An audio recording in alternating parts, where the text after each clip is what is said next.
There is a peculiar power in the word no. Not the harsh, resistant no of stubbornness, but the clear, definitive no of truth, recognizing what is false. Today, I want to share with you what I call the science of denial.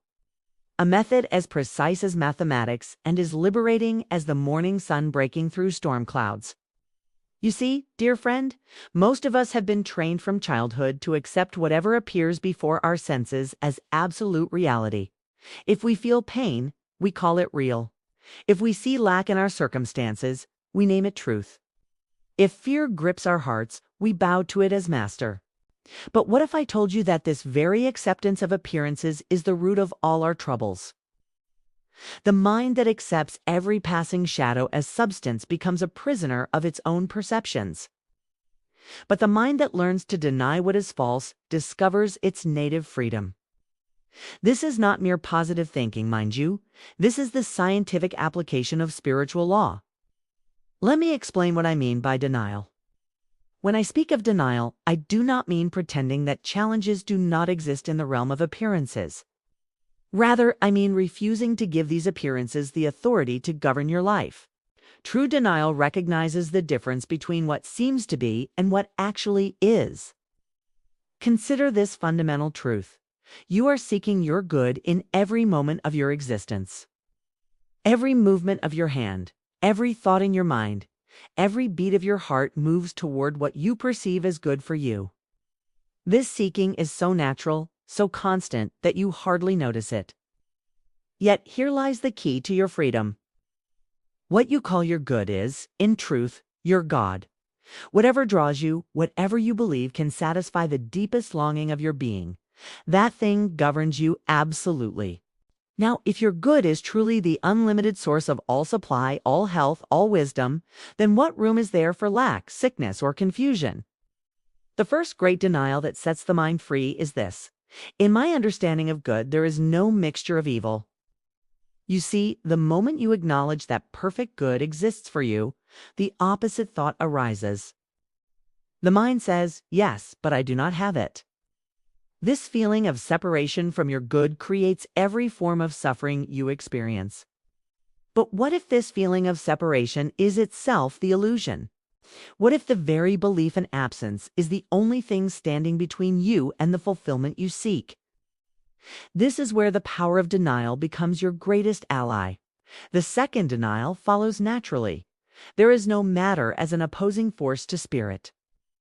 Now, before you dismiss this as mystical nonsense, consider what matter appears to be in your experience. Is it not simply the result of believing that good is absent from your life? When you believe health is absent, you experience what you call sickness. When you believe prosperity is absent, you experience what you call poverty. Matter, as we commonly understand it, is nothing more than materialized thoughts of separation. It is the shadow cast by the belief that you are apart from your good. But shadows have no substance of their own. They exist only in the absence of light. The third denial addresses the very foundation of fear. There is no life, substance, or intelligence in the appearances that seem to oppose you. A life. All substance, all intelligence is in the good that you seek. This good is not somewhere else waiting for you to earn it or find it. It is the very essence of what you are. Think of it this way. When you feel afraid, what are you really fearing? Are you not fearing that your good will be taken from you, or that you will not receive the good you need? But if you are one with your good, if your good is the very intelligence that thinks through you, the very life that lives as you, then what can possibly threaten this unity? The fourth denial may surprise you. There is no sensation that is merely physical. What you call physical sensation is actually a movement of consciousness. Pain, pleasure, comfort, discomfort. These are experiences of mind, not matter. When you recognize sensation as mental rather than material, you reclaim your power to govern your experience. This does not mean you ignore the body's signals. Rather, you recognize that these signals are communications from consciousness, not dictates from an external material world. A consciousness rooted in the truth of its own good naturally experiences harmonious sensation. The fifth and final denial completes the circle.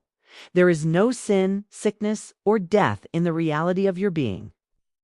Where could these things exist if good is truly omnipresent? If the good you seek is truly omnipotent?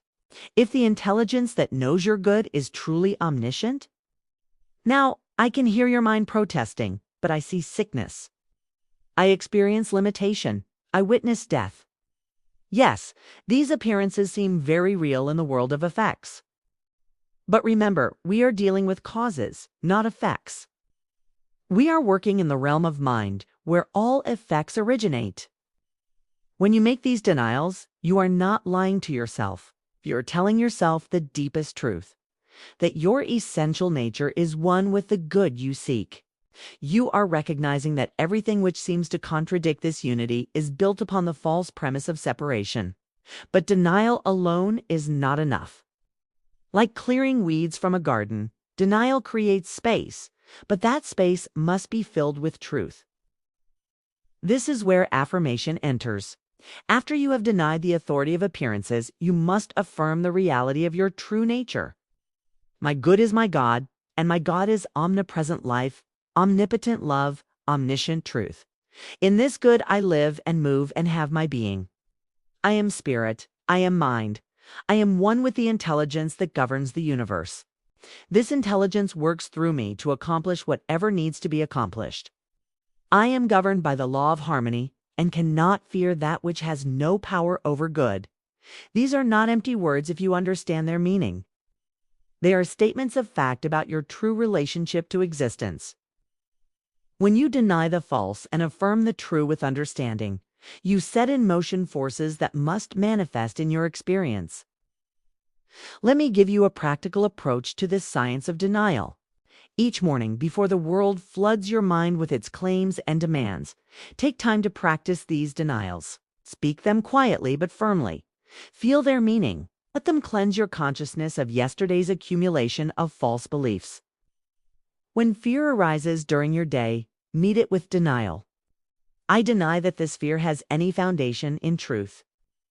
My good is omnipresent, and in omnipresent good there is no cause for fear. When lack seems to deny its authority, I deny that lack is possible where unlimited good exists. My supply is infinite because my good is infinite. When sickness claims your attention, practice the denial that heals. I deny that spirit can be sick. I am spirit, therefore I cannot be sick. Perfect health is my natural state because perfect good is my true nature. But remember, these denials must be more than mental exercises. They must become the foundation of a new way of reasoning about life. You are learning to judge not by appearances, but by the truth of what you are and what you seek. This practice will transform your entire relationship with existence. You will find that the world begins to reflect back to you the truth you are affirming about yourself. This is not magic, it is spiritual law. The outer world is always the faithful mirror of the inner world of consciousness. There will be times when the old patterns of thought rush back with seemingly overwhelming force. This is natural. You have been thinking in terms of separation and limitation for many years. Be patient with yourself, but be persistent in your practice. Each time you choose truth over appearance, each time you deny the authority of fear and affirm the supremacy of good, you are building new pathways in consciousness. You are literally rewiring your mental and emotional responses to life. The science of denial is not about becoming indifferent to the world around you. Rather, it is about becoming so rooted in truth that you can meet every appearance with wisdom instead of reaction. You become a healing presence in the world, not because you fight against evil, but because you recognize only good. As you practice this science, you will discover something wonderful. The need to deny will gradually diminish because your mind will naturally rest in the affirmation of truth. Like a river that has found its proper course, your thoughts will flow naturally toward good because you have removed the obstacles that blocked their way. This is the freedom that awaits you.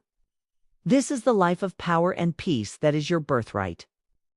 The science of denial is simply a method of coming home to yourself, to the truth of what you are and what you seek. Begin today. Begin now. Let this moment be the start of your mental detox, your liberation from the tyranny of appearances. Your good is seeking you as surely as you are seeking it. Remove the barriers of false belief and let this divine reunion transform your world.